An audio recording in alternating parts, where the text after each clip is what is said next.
밤새 안녕하셨습니까? 라는 말은 찾아보니까 요즘 인사는 아니고 조선시대 후기부터 근대 초기에 했던 인사라고 이게 써 있습니다. 그때 말로는 밤새 평안하셨는가? 이게 존댓말도 하우체도 비슷한 건데 밤새 평안하셨는가? 하고 인사를 합니다. 왜냐하면 당시엔 도적이 많고 화재도 자주 일어났고 질병이 심하여서 밤을 넘겼다 하는 것은 굉장한 의미를 갖고 있기 때문입니다. 그러다가 근대화, 개화기 초기에 이르러서 밤새 평안하셨는가 해서 영어로 굿모닝이 왔는데 관청이나 또는 좀 배웠다는 신문물을 접한 가정은 그런 영어 인사를 하기는 했지만 이 밤새 안녕하셨습니까? 라는 말은 이제 좀 사라진다 하는 게 기록된 말입니다. 그러나 저는 정말인가 싶은 그런 말씀을 드리고 싶습니다. 제가 밖에 있을 때, 하여튼 영국에 있을 때 영국 사람들이 자기 속내를 잘 표현을 안 하잖아요. 예배 드리는 중에 목사님이 그 얘기를 합니다. 영국 사람들 만나서 인사하는 중에 우리 중학교 1학년 How are you? 물으면 다들 I'm fine, thank you 이렇게 대답을 하는데 이렇게 말하는 여러분들 정말 안녕하냐고. 안녕에 대해서 말하지 못하기 때문에 영국 사람들이 그 다음 하루에 4계절 바뀌는 날씨 이야기하고 썰렁한 유머가 다 끝난다고. 여러분 정말 괜찮냐고. 이게 먼 나라 섬나라 이야기가 아니고 시간 지나서 10년, 몇십 년, 100여 년 전 이야기가 아니고 지금 우리 이야기로서 저는 여러분에게 묻고 싶습니다. 밤새 안녕하셨습니까? 교회 식구 되신 여러분이나 가족들이나 여러분 개인이 안녕하십니까? 요즘 정말 별일 없으십니까? 그렇다면 너무 감사하고요.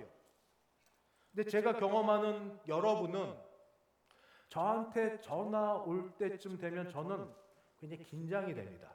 좋은 일로 또는 어떤 일들 하기 위해서 전화 주실 때도 있지만 고민하다가 전화 주실 때가 있어요. 그때는 겪어서 더 이상 어떻게 하지 못할 때 본인이 어떻게 못하는데 다른 분을 통하여서 그래도 목사님께 기도라도 한번 받아보자 하는 그런 마음으로 전화 주실 때 저는 그런 전화를 종종 받습니다. 그래서 저는 우리가 요즘에도 밤새 안녕은커녕 수없이 한낮에도 사방으로부터 우겨쌈을 당하고 있고 우겨싸는 일들을 하나하나 해결도 못한 사이에 내 속에서는 해결이 안 됐어요. 스트레스와 긴장이 가득 있고 온갖 것들 눌려있는 그 속에서 또 다른 일들이 또 쌓입니다. 그럼에도 불구하고 사회생활은 해야 되잖아요. 괜찮아요. 안녕합니다. 라고 말하고 있지만 그러나 이렇게 말하고 있는 우리 속에 누군가가 이 어려움 짐을 대신 져주고 이 어려움 가운데 해결해주면 좋겠다는 생각이 들지 않습니까? 어릴 때는 가능했습니다. 왜냐하면 우리에게 어머니, 아버지, 어릴 때는 엄마, 아빠가 있었으니까. 그때는 딱 하나면 되죠. 정말 누구 말대로 건강하게만 자라다오. 이거는 뭐 광고 이야기고 거기에 더하여 엄마, 아빠가 바라는 건 공부만 잘해다오.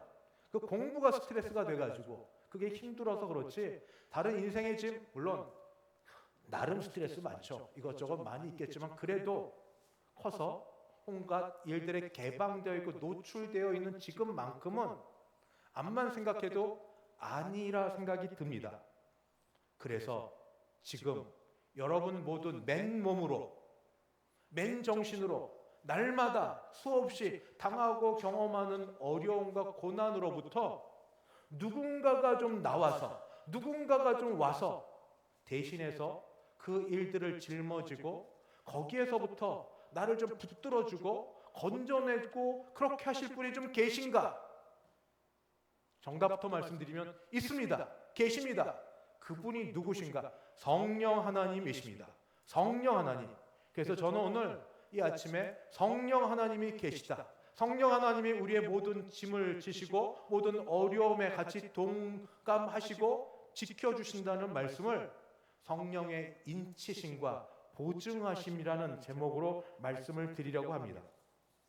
먼저 인친다 하는 것은 세상적으로도 인은 도장과 관련이 있습니다. 도장. 인은 어떤 건가? 소유권. 그러니까 혹시 뭐 영화나 드라마에서 보면 새로 산 말 같으면은 도장 콱 찍으면 그 말은 그 순간 너무 고통스럽지만 이게 어느 누구 소유라는 게 되어 있지 않습니까? 이렇게 도장을 찍는다 이렇게 되어 있고, 또는 신분, 보통 도장 말고 인감 도장은 또 비싼 거 하지 않으세요? 그래도 좀 더 좋은 것으로, 왜냐하면 막도장과 비교할 수 없을 만큼 가장 중요한 도장이니까 이 도장은 신분을 가리켜서 그 도장이 얼마나 영롱하고 화려한 색깔을 입고 있느냐에 따라 자기가 드러날 수 있어서 그렇게 되기도 하고, 권위를 드러내고, 보통 도장 옥새 같으면 임금님이나 갖고 있는 도장이고, 진정성, 다른 게 아니라 도장을 가지고 이 사람이 어떤 것을 정말로 원하는지 보여줄 수 있으니까, 마치 에스더 이전에 아하수에로 왕이 도장을 찍고 나선 도무지 어떻게 할 수 없는 것처럼 바로 그렇게. 근데 오늘 말씀에서는 도장 찍는 그 일을 누가 하시는가? 성령이 인쳐주신다고 말합니다. 고린도후서 1장 21절 22절을 제가 다시 봉독합니다. 고린도후서 1장 21, 22절. 우리를 너희와 함께 그리스도 안에서 굳건하게 하시고 우리에게 기름을 부으시니, 기름 부었다는 게 성령을 부어주셨다는 겁니다. 성령을 보내주셨다는 겁니다. 이는 하나님이시니 그가 또한 우리에게 인을 치시고 보증으로 성령을 우리 마음에 두셨느니라. 인치시고 보증하셨다 하는 게 바로 성령으로부터 말미암았다 하는 말입니다. 고대에도 인이 치는 것이 소유권, 신분, 권위, 진정성이었다면 성령께서도 우리 가운데 인쳐주심으로 바로 딱 치고 너는 내 것이라고, 너는 세상 어디 가운데 너는 내 것이라고 그렇게 인쳐주시고 보증해주시고 보장해주시면서 마지막 날까지 지켜주신다는 그런 확신이 바로 인쳐주심입니다. 여기에 더하여서 보증도 마찬가지입니다. 고린도후서 5장 5절을 한번 제가 더 봉독합니다. 고린도후서 5장 5절. 곧 이것을 우리에게 이루게 하시고 보증으로 성령을 우리에게 주시니는 하나님이시니라. 보증이란 말은 지금 원어에서 아라본이라고 하는데, 거래를 지불할 때 거래 가운데 최종 지불을 보장하는 그런 보증금, 계약금과 같은 겁니다. 집을 매매할 때 처음부터 모든 돈을 다 지불하지는 못하죠. 그러나 계약서를 작성하고 도장을 찍고 나서 일부분, 몇 퍼센트 해당되는지는 잘 모르겠지만 거기에 대한 계약금을 내면 그때부터 이 집은 다른 어떤 누구보다도 계약금을 지불한 그 사람 소유가 됩니다. 제일 우선순위가 됩니다. 물론 중도금, 잔금이 남아있긴 해도 그러나 그건 내면 되는 거고, 계약금 낸 사람에게 이 집이 그 사람 소유가 된다는 걸 확실히 보여주고 있습니다. 마찬가지로 성령께서 인치시고 나서 보증하신다는 것은 지금 당장은 무엇이 아니지만 앞으로 마치 집이 몇 달 뒤 또는 얼마 뒤에 그 사람 소유가 될 것처럼 우리도 얼마 뒤에 장래에 앞으로 구원의 완성이 이루어질 거라고, 최종 완성이 있을 것이고 거기에 영광됨이 있을 것이고 그리고 기업을 얻을 것이고, 이런 것에 대한 보증이 바로 이 성령을 통하여 있겠다 하는 말씀입니다. 성령께서 하시는 게 바로 인쳐주심과 보증하심입니다. 그래서 바로 이런 일로 인하여서 우리는 이때 이 세상 살면서 고난과 어려움과 힘듦 속에서 성령께서 함께 하시니까, 한마디로 내주하심입니다. 우리 안에 거하시니까 하나님이 성령을 통하여 우리와 동행하여 주시니까 인쳐주시면서 너는 내 것이라고 말씀하시고 보증하셔서 앞으로 있을 것에 대한 확실함을 우리 가운데 주셨으니까 견디고 이겨나갈 수 있습니다 하고 말을 하고 전하려고 합니다. 순서는 인치심과 보증하심이 논리적으로 그렇게 됩니다. 인치고 보증하고. 물론 논리선이고 사실은 동시에 벌어지기도 합니다. 문제는 내가 그러면 성령으로 말미암아 인침받은 것, 또 보증된 것을 어떻게 알 수 있습니까? 하는 겁니다. 성령께서 거하신다는 것을, 내주하신다는 것을 말씀을 통해 듣기는 했는데 어떻게 확인하고 확신할 수 있겠습니까? 예, 성경을 따라 같이 말씀을 봅니다. 먼저 로마서 8장 16절입니다. 로마서 8장 16절. 성경은 이렇게 기록되어 있습니다.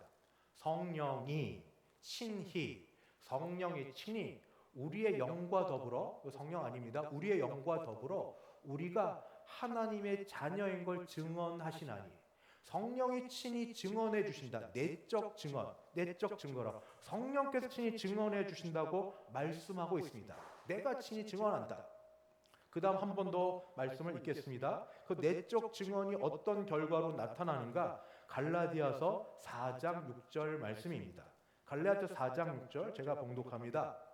너희가 아들이므로, 여기 딸도 들어갑니다. 성차별 아닙니다. 너희가 아들이므로 하나님이 그 아들의 영, 성령을 우리 마음 가운데 보내사 아빠, 아버지라 부르게 하셨느니라.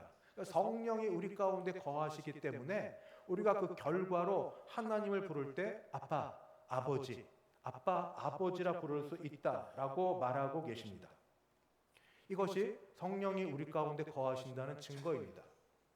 문제는 이런 말씀을 들을 때 할렐루야, 감사합니다. 성령께서 내 안에 거하시는군요. 그래서 성령이 거하심으로 나는 하나님을 아빠, 아버지라 부르며 기도할 담대함이 있고, 성령이 거하심으로 앞으로 있을 일들을 바라보며 현재 이겨나갈 수 있겠네요. 할 수 있으면 너무 감사하죠. 대부분 이렇게 될 걸 믿고. 그러나 개 중에는 오히려 확실하게 전하는 게 어려운 분들이 계십니다. 아무리 이야기해도 이해가 안 되고 어렵게 여겨지는 분들이 있습니다. 예를 들면 로마서 8장 16절, 성령이 친히 증언하신다는데 이해가 안 돼요. 성령이 친히 내 안에 증언하신다는 게 어떻게 해야 되는 건지 모르겠어요. 증언하셨는지 아닌지 저는 모르는데, 그 다음의 문제, 그러면 저는 성령이 거하지 않는 건가요? 이게 나오는 겁니다. 이렇게. 이게 구원의 문제. 그 다음 두 번째, 갈라디아서 4장 6절에 성령이 우리 안에 거하시는 결과로 하나님을 아빠, 아버지라 부른다는데, 저는 하나님을 감히 아빠, 아버지라 부르는 게 어렵습니다. 하시잖아요, 하나님 아버지. 그거 학습 효과로 세뇌돼서 그런 거 아닐까요? 하도 앞에서 존경하는 장로님, 권사님, 또 목사님들이 그렇게 기도하시니까 나도 모르게 그게 들어서 습관되어서 그냥 기도하니까 하나님 아버지 되는 거지, 나는 그게 습관이지 천재 하나님을 아빠, 아버지로 여겨지기보다 두려운 멀리 계시는 하나님 정도밖에 여겨지지 않는데요. 그러면 또 결과, 그렇죠. 이러한 나는 하나님 아버지를 마음으로부터, 입술로는 남 앞에 그냥 형식으로 해야 내가 좀 덜 손가락질 받으니까 마음으로 아빠, 아버지를 부르기 되게 어려운 나는 구원받지 못한 것 아닙니까? 겨우 교회 한번 나왔는데 왜 확실한 이야기를 해서 나를 더 비참하게 만듭니까? 비참함의 단계가 있다고 생각합니다. 친구들 사이에서 특히 멀어지게 되는데, 친구들이 버린다, 사실 안 버렸는데도 버림받았다고 느껴질 때가 있습니다.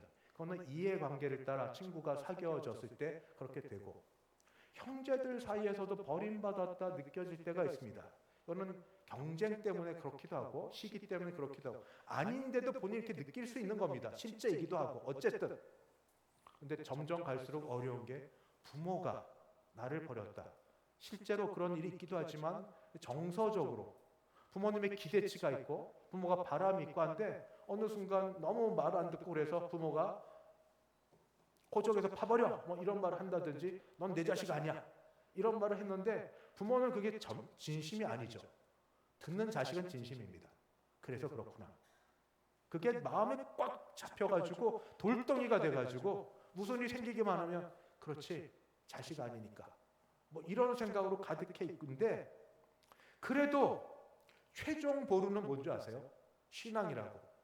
그래도 하나님은, 내가 아무리 신앙이 없어 보여도 그래도 교회 나오면 예배를 드리는 가운데 그래도 하나님은 나를 버리지 아니하시고 나를 붙드시고 지켜주실 거라고 믿고 나왔는데, 오늘 말씀을 보니 나에게는 하나도 해당이 안 되어서 성령의 내적 증거라는데 그런 게 있는지 없는지 맹숭맹숭하고 양심으로 봐도 잘 모르겠고, 그 다음에 두 번째, 하나님을 아빠, 아버지라 부른다래 나는 내가 아무리 기도해도 그거는 습관인 것 같고 그렇게 가깝게 느껴지지 아니하고, 이런 거 보니 정말 인정하고 싶지 않고 눈물 나지만, 하나님마저 나를 버리셨나? 하나님마저 나를 멀리 하셨나? 그럼 나는 이제 어디로 가야지? 친구? 이미 없고요. 형제자매? 마음문 닫았고요. 부모? 그냥 같이 살거나 연락 주고받지만 이미 감정 없고, 그래도 마지막, 아무한테도 말하지 않아도 마지막, 하나님. 내 성경이 그런데 나하고는 상관없으니 하나님마저 나를 아니라 하시나? 이런 분에게 드릴 말씀이 있습니다. 바로 어떤 건가? 구원은 기초로 들어갑니다. 기본도 아니라 기초로. 지금까지 하신 모든 말씀은 다 내 안에 있는 겁니다. 구원은 내게 달려있지 않습니다. 구원 받으면 나에게 있지 않습니다. 나의 감정 상태가 조증이 돼서 이렇게 올라가든지 울증돼 바닥에 떨어지든지 나의 감정에 달려있지 않습니다. 구원은 나의 선행과 공로에 달려있지 않습니다. 헌금 많이 해서 내가 그래도 교회 나오는 것처럼 되든지, 드릴 헌금이 없어서 쭈그리고 저쪽에서 창피해서 그냥 눈 감고 있든지, 봉사를 많이 하든지 못하든지 그거 상관없습니다. 구원은 나의 확신이 있어서 이러면 됐습니다, 아멘, 할렐루야, 믿습니다, 아멘, 이런 걸 안 해도 또는 하도 이런 거 상관없이 구원은 나에게 달려있지 않습니다. 구원은 어디 달려있습니까? 내 밖에서 이루어집니다. 내 안에서 감정과 확신과 행위와 이런 게 아니라 내 밖에서 이루어집니다. 어떻게 이루어집니까? 바로 내 밖에서 예수 그리스도께서 십자가에서 죽으심으로, 죽으신 주께서 부활하심으로 구원이 이루어집니다. 아멘. 구원은 다른 데 있지 않습니다. 내 안에서 종교성이 있든 없든, 행위가 있든 없든 아무 상관없습니다. 선행을 하든 아니든 아무 상관없습니다. 심지어 더 악하고 죄 가운데 있든 아니든 아무 상관없습니다. 구원은 오직 예수 그리스도께서 십자가에 죽으시고 부활하심에 있습니다. 그리고 십자가에 죽으심은 역사적 사실입니다. 인터넷 뒤져보십시오. 예수님 죽은 게 진짜인지 거짓말인지. 아무리 거짓이 횡행해도 역사적 사실을 부인하는 사람은 없습니다. 부활하심이 그런 거짓인가? 육신의 부활도 확실합니다. 그렇게 고린도 전서 15장과 그리고 여러 복음서에서 말하는 여러 말, 주님 부활하신 건 그때 당시 제자들과 여러 사람이 보이시고 한꺼번에 보이셨다는 역사적 증거가 있습니다. 주님의 죽으심과 부활하심 역사적 사실이고 우리는 그 진리라고 얘기합니다. 바로 구원은 여기 있는데, 문제는 그런 주님의 죽으심과 부활하심이 나와 무슨 상관이 있느냐 하는 겁니다. 그것은 주님의 죽으심이, 죄 없으신 주님의 죽으심이 나의 죄 때문에 죽으심이 되고, 주님의 부활하심이 나를 마지막에 다시 살리려 하는 그런 것 때문에 된 것을 내가 마음에 믿기만 하면, 내가 그 사실을 믿기만 하면, 감정 상태를 떠나서 내가 뭘 했든지 안 했든지 떠나서 내가 그걸 믿기만 하면 구원하심은 확실합니다. 요한복음 5장 24절을 보겠습니다. 요한복음 5장 24절은 이렇게 기록되어 있습니다. 내가 진실로, 요한복음에 진실로 두 번 나올 때는 그 예수님의 진짜 말이란 얘기입니다. 아멘, 아멘, 레고. 내가 진실로 너에게 이르노니 내 말을 듣고 들어야 되고, 나 보내신 믿는 자는, 다음 절을 보내주십시오, 영생을 얻었고, 믿으면 됩니다. 믿으면 영생을 얻었고 심판에 이르지 아니하나니 사망에서 생명으로 옮겼느니라. 아멘. 구원은 내게 있지 않습니다. 기분이 좋든 감정이 있든 울든 안 울든 메마르든 아무 상관없습니다. 행위가 어쨌든 선행을 하든 많은 걸 하든 아무것도 못하든 상관없습니다. 오직 예수 그리스도 그분께 십자가의 죽으심과 부활하심을 내가 믿느냐, 그 부분에 대해서 물어보면 약간 찔림이 있습니다. 정말 구원받은 사람은 이것저것 핑계대면서 교회 생활, 신앙생활 잘 안 할 걸 도망갈 준비하고 있는 사람들에게 그 문제는 어렵습니다. 그래서 그 다음에 스스로 하나님께 물어보는 질문이 있습니다. 하나님, 예수님을 보내사 나를 대신해서 내 죄를 위해서 십자가에 피 흘려 죽으셨다는데 왜 그러셨어요? 왜 그렇게 하셨어요? 내가 뭐라고? 왜 그렇게 십자가에 죽으셨어요? 제가 이런 질문 제가 드려봤거든요. 왜 그러셨는지. 그때 하늘에서 나오는 하늘의 음성이라고 믿으면 믿고 내 속에서 나오는 생각이면 생각이고 어쨌든 그때 딱 한마디 대답이 모든 문제를 해결하게 됐습니다. 제가 묻는 질문이 그렇습니다. 왜 그러셨어요? 왜 십자가에서 내 죄를 대신하여 죽으셨어요? 왜 그러셨어요? 대답이 뭔지 아세요? 사랑하니까. 사랑하니까. 사랑의 조건이 있습니까? 사랑하심의 조건이 있습니까?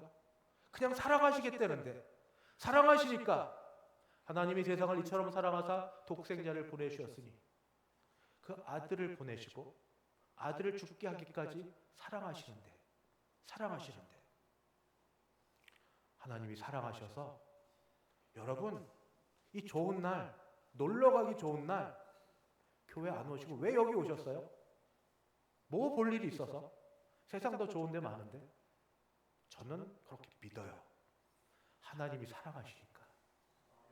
하나님 사랑하시니까 거기에 좀 더 강력하게 바르게 긍정적 반응을 보이시든 도망가며 하더라도 그냥 쪼꾸라기라도 그냥 끝에서도 반응을 보이든 어찌됐든 부르심이 없으면 오실 수 없는데 하나님 사랑하심을 받은 여러분, 주께서 여러분을 부르셨고 지금도 기다려 주십니다. 그래서 여전히 남겨진 질문 있잖아요. 아까 있던 것. 그런데요, 저는 성령이 내 안에서 내주하신다는 것 칭을 모르겠습니다. 예, 몰라도 괜찮아요. 감정으로 되는 것 아니니까. 깨달아질 때가 있습니다. 어떻게 표현하지 못해도 그게 믿어질 때가 있습니다. 그럼 그 다음 거는요, 하나님을 아빠 아버지를 못 부르겠는데요. 그럼 어떻게 불러요? 멀리 계신 하나님. 네, 괜찮아요. 구원이 어느 날 갑자기 즉각적으로 한 번에 꽉 이루어지기도 하지만 천천히 나도 모르게 시간은 지나면서 이루어지기도 합니다. 그러나 될 것은 구원을 시작하신 이가 마침내 이루실 것이기 때문입니다. 그가 이루십니다. 그가 사랑하사 아들을 보내어 죽게 하기까지 구원을 시작하셨으니 구원을 시작하신 이가 우리 안에서 그 일을 이루어내실 줄 믿습니다. 아직 멀어도 좋습니다. 익숙하지 않아도 좋습니다. 찬송 잘 못 불러도 좋습니다. 성경 못 찾아도 좋습니다. 하나님의 아버지인지 모르고 두려운 분으로 시작해도 좋습니다. 중요한 것만 아십시오. 예수는 그리스도시고 십자가에 죽으셨고 부활하셨고 나를 위해서 나를 사랑하사 나의 죄를 대신하여 죽으시고 부활하셨다는 게 믿어지는 믿음을 주셨으니 시작해 하시니가 이루실 줄 믿습니다. 마치겠습니다. 아침 드린 것. 그래서 이런 우리는 성령의 인치심을 받아 이 사방에 우겨 쌓이는 세상 속에서 성령의 보증하심을 따라 장래의 영광을 바라보며 나 혼자 싸우기 힘든 싸움을 주께서 싸워주시고 소망 가운데 견디게 하시고 이기게 하시는 줄 믿습니다. 절망하여 넘어질지라도 일으켜 주시고 세워주시고 기도하게 하시고 교회로 오십시오. 말씀 들음으로 믿음이 생깁니다. 공동체 가운데 머무십시오. 구역 가운데 기도 요청하십시오. 그래서 같이 기도하는 분들의 기도를 통하여서 세워질 줄 믿습니다. 이런 우리 모두 되어서 이 가을에 하나님 찬양, 하나님께 영광 돌려드리는 우리 모두 되시기를 주님의 이름으로 축원합니다. 기도하겠습니다.